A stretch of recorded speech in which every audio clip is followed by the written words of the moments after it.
this is all about active transportation. It's about ensuring that neighborhoods have the social development and infrastructure they need to be resilient. Open Streets TO is really a grassroots movement of people who are championing the Open Streets programs.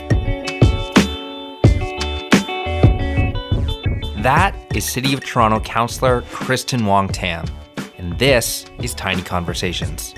I'm Brian Colley. Councillor Wong Tam is a city builder, lover of Toronto, and champion for open spaces. On August 17, 2014, she helped launch the inaugural Open Streets TO program, which is basically a program that shuts down some of the most major streets in the city for 4 hours and opens them up to pedestrians. My and my partner's art project, Disposable, was actually part of the first Open Streets TO, and before all the excitement, I decided to meet up with Councillor Tam in her offices to ask her why she decided to start Open Streets TO. Here's that conversation. The whole idea really interests me, but I think the best place to start is what is Open Streets TO? Open Streets TO is an organization that has sprung up. It's really a grassroots movement of people who are championing the Open Streets programs, which are found throughout the world. There's over 100 different initiatives, and the concept is fairly simple. What we do is we open up the roadways to people who are moving through in a very active way, cycling, running, boarding, blading, and we close it to vehicular access. So really, you're actually turning over the streets to a higher use and a higher purpose, and it becomes recreational pathways. For you, what was it in your mind that made you say, I want to do this, I want to make this happen? About 2 years ago, I was in Mexico. I went down to Mexico for winter vacation. We're always trying to escape from the snow and the cold. And while I was in Mexico, my friend Gil Penalosa, who's the executive director and founder of 880 Cities, said to me, you should really get to Guadalajara, which was only 45 minutes from where I was staying. And he said, I want you to visit and tour the Open Streets program. And in Spanish, they call them ciclovías, which literally translate to, bicycle path. And what I saw there was just utterly amazing and transformative. And I actually, really witnessed a city come alive on a Sunday morning. Their Open Streets program runs from 7 a.m. to, I think, 2 p.m. And 64 kilometers of a city as large and as dense as metropolitan as Guadalajara turned over their streets to pedestrians, to cyclists, to people who are running and for strolling. And businesses pulled out their patios, and there was a real sense of the city coming alive and active.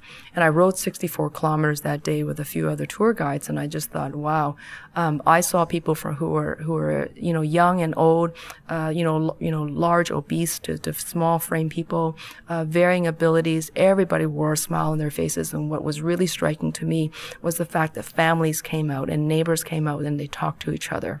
Those goals are so amazing. And that's a city that I definitely want to live in. That's a vision of Toronto I want to see. In planning this, what have been some of the challenges that you faced? I think largely the unknown. So, we did have a big Open Streets forum, and we brought out about 200 people to get a sense of what Open Streets is. And for those who've traveled abroad or traveled, throughout North America, there's so many Open Streets programs. Those who've seen it before are true believers. They recognize that it is completely doable. It doesn't matter which city, it doesn't matter which neighborhood. It's all very possible. But the biggest challenge for us was trying to convince the city of Toronto that this was a good idea. So what you see in other cities and other local governments is that their mayor generally becomes the big champion, because there is a whole objective of creating healthy, resilient neighborhoods and building a population within the city that's going to, be healthy and stay strong so they can grow old and grow in place. And what we had here at the City of Toronto was this adverse culture from the transportation department who thought that, open streets was just going to be so disruptive and that they were going to see traffic chaos and who was going to run it and who was going to be the funder of this. And they threw up every single obstacle you could possibly imagine, which I found to be quite surprising because the chief medical officer of health got behind the program right away. Immediately, Dr. McEwen said, this is the kind of program that we need in the city of Toronto. His objective is to ensure that Torontonians stay healthy and to promote public health. So he got that. Our chief planner was able to look at this program and say, this is all about active transportation. It's about ensuring that neighborhoods have the social development and infrastructure they need to be resilient. So there was a meeting of the minds with some of the divisions, and then there was others whose perhaps purpose is to make sure that the roads are clear and they're unencumbered for the movement of vehicles. And so we had to convince them that, look, you know what, this is not going to be it's not going to destroy the city of Toronto, and we should be ambitious. And there are best practices from around the world that says 10 kilometers along iconic neighborhoods and with the terrain being relatively flat, so it's easier for people to move through. That is going to ensure a very successful open streets program. And they just were not sold. Ironically enough, as the case in many other cities, it's actually the local order of government that promotes this thing. Mayor Bloomberg brought this to New York, and Mayor Newscomb brought this to San Francisco, and I can probably say there's dozens and dozens of other cities where they had strong political champions, and they had the full support of the bureaucracy. That was not our case. We had a lot of obstacles thrown at us, and over the past 2 years, I would say that we've done everything ourselves. So we have the approvals now to go ahead with our 5-kilometer open streets program. We've now been able to program it. We've reined in the policing costs. So I want to thank the Toronto Police for working with us. We had some very tough negotiations. We did everything that they specifically asked us to do. They asked us to do. We've done it. We did everything that the City of Toronto asked us to do. We've now done it. And so now we have the go-ahead and the green light to bring open streets to Toronto for the very first time this Sunday in 2014. I think this is gonna be a success. I think this is something that should happen all the time, but obviously there are people who disagree. But for this to keep going forward, so after the month of August, what will it take to see more of this kind of thing in Toronto? I think that Torontonians and residents need to get behind this program. I think that what they're going to see is what I saw in Guadalajara, but a very small version of it. They will see their neighbors come out, their fellow Torontonians come out, the social silos being broken down, the fact that we're offering a free recreational program, the largest one in Toronto, first time in the city, and they need to champion this so that they can tell their political elected representatives that they want to see more of this. And I think in order for us to be truly successful, the City of Toronto needs to bring this in-house and treat this like the Nuit Blanche of sports and recreation. In 2015, we're going to host the Pan American Games, and it's going to be a very significant, peak performance, athletic event.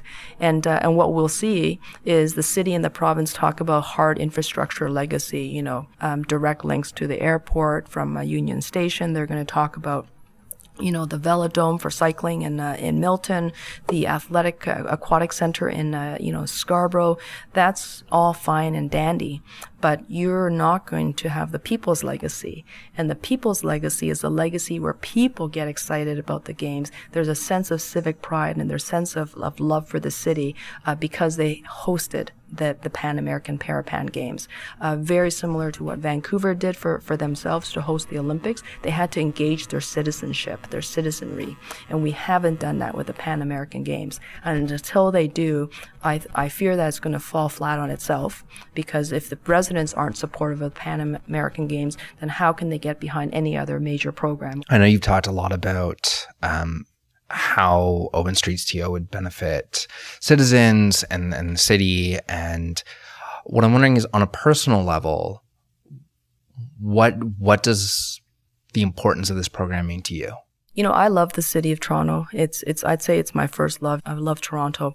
And when I saw the transformative power of the Open Streets program in Guadalajara, and I've now subsequently seen in New York City, and if what we can learn from other cities is that we don't need to reinvent the wheel, but what we do is we take it, we make it our own, we put a very distinctly Toronto stamp on it, and we make it the best. So because we have the best city in the world with the best neighborhoods in the world, we will clearly and very easily have the best Open Streets program if we put our minds and attention and resources to it.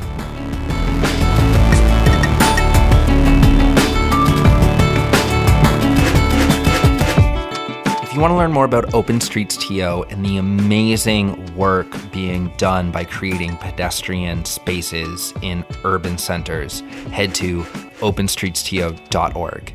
And if you want to learn more about this podcast, listen to past episodes, or get in touch, head to tinyconversations.com.